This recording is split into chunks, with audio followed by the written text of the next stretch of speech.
Morning. It is a bright and early Saturday morning here on site. Right now we're on our destination plot, and 5 days ago we were out here, we put soybeans down, got them cold-packed, set in, and we had really good weather here. We had about 80-degree temps as highs and some rain that came down, and we got germination. So we're about, what, a week ahead of schedule, I'd say? Yeah, good week. Okay, so what we have to do is we have to get these protected, because the deer will put so much pressure on these that you'll come in here 3 weeks from now, you won't even know what plant was planted. It'll be dirt again. Yeah. So we're putting up an exclusion fence, and what that's going to do, which we'll go into a little more detail about how to set it up later, is it's just going to protect the beans and keep the deer out of it, pretty much. It's basically crop banking, so we're protecting our food plot against any deer pressure that would be on it earlier than the hunting season we want to have it for. Now what we have here are the O'Brien's, the original tread-a-line posts. Why don't you go into a little more detail about these? Okay, you can find a lot of different post setups out there. We chose these specifically because they're not made in China.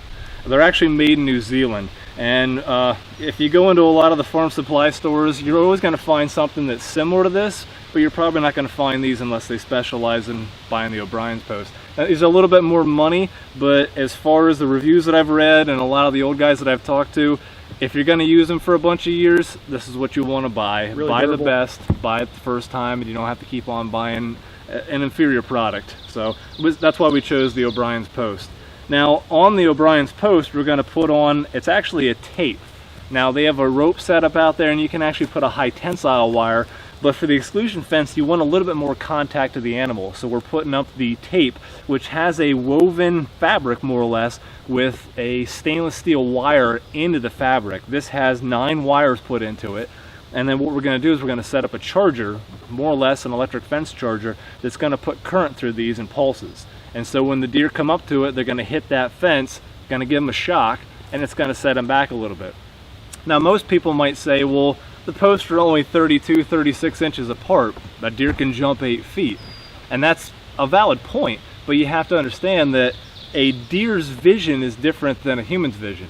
And a deer will walk up to it and go, well, I can't justify or I can't define that distance because there's no depth perception. Absolutely, they don't have the depth perception that we have. And so it looks like a greater distance, and so it's actually a psychological barrier, more or less, with the electrification, just to give them that little extra reminder that they don't need to belong in here right yet. The amazing thing is that, and the research that I've done, you can actually find studies that they've taken the fence down and within 24 hours the deer are right on the plot, because there's some good stuff growing in here and they want it. Now all the equipment we got here was supplied through Ken Cove. I've used them in the past for the homestead. They're really good to deal with, never had any problems with them. And you can go, if you're doing a small order, go to your local farm supply store, your ag store. The orders that I've put in the past have been sizably different, so I usually go to Ken Cove directly and have them shipped. All right, so now that we've got our posts in the ground, Joel, we've got our 1-inch tape ran, why don't you tell everybody how we're actually getting power to it? Well, there's a few different options on the market right now, and what you'll see on most of the common farms around the area is just a typical plug-and-play setup, and that's plugging a charger into a wall outlet. The charger puts juice into the exclusion fence, inclusion fence, depending on how they have it set up on the farm. For us, we wanted something that was a little bit more diverse or a little versatile. Because we're not always going to have soybeans in this plot. We have other plots that we want to protect as well. Absolutely. So that's what we got this here for. Yeah. We don't have the option to run a couple extension cords a few hundred feet like we do on our destination plot. So we had to pick something a little bit different. And what we have here is Ken Cove's dual powered system. This can be plugged into a wall outlet just like a conventional charger, or it has a power pack on it that can be hooked up to a battery system, a 12-volt car battery. And what that's going to do for us is it's going to allow us to stay off-grid, if you will, and still supply power to our setup here. Now, we're on site here every week, every couple of weeks, so if the battery starts to get depleted, we just throw it on the charger over the weekend and we're good to go again. So that's going to work for us. I think it's going to be a great setup, and I'm actually looking forward to seeing the results. What we have here is less than 3,000 feet, and so there's the actual power setup with chargers. This is a 1 joule setup. I think anything less than a mile, they recommend 1 joule to 2 joules, and that's just the industry standard for electric fence chargers. Yeah, I'm really looking forward to being able to crop bank these soybeans and protect them until archery season, so we can get Dad out there in the woods and get him a buck. Get him a buck. Absolutely.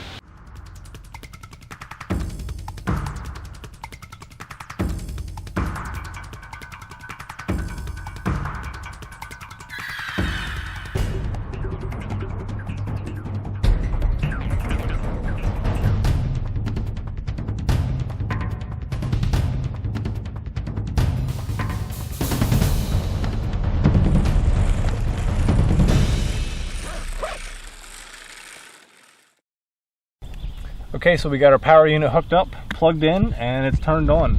Now this unit has a self-test mode if you're on a battery. When we're on regular power, we're just going to push the button, turn it on. It's going to go through a self-diagnostics check. And now it's on. We're plugged into electrical source. The lead is going out to our line, running through the entire fencing setup, and then it's going into a ground. And when a deer or turkey or other type of animal walks up to the fence and they touch it, they complete the circuit. Now what this does is it puts a high voltage jolt in the set of series, and you can actually hear the unit clicking if we be quiet for a little bit here. And what that clicking sound is the electricity being released from the unit through the lines. And so when a deer just nose or a turkey touches that fence, those electrical shocks will hit the animal, complete the circuit into the ground, and then they receive that shock. Now it's not enough to injure them, but it's enough to remind them that they don't want to be near that line. Now this system, we're going to put a 2x4 or a 4x4 in here, and we're going to mount it onto it and put some kind of cover on it to protect it from the weather, rain, wind. This is going to protect our beans. It's going to give us a little bit of crop banking is what they call it. That's the terminology. And here in about 5 or 6 weeks, once the beans get established and we can afford to let the deer in on it, we'll turn this off and we'll move it out to one of our satellite plots to protect our fall crop. It's a little bit of money, but a great insurance policy for your soybeans. Absolutely.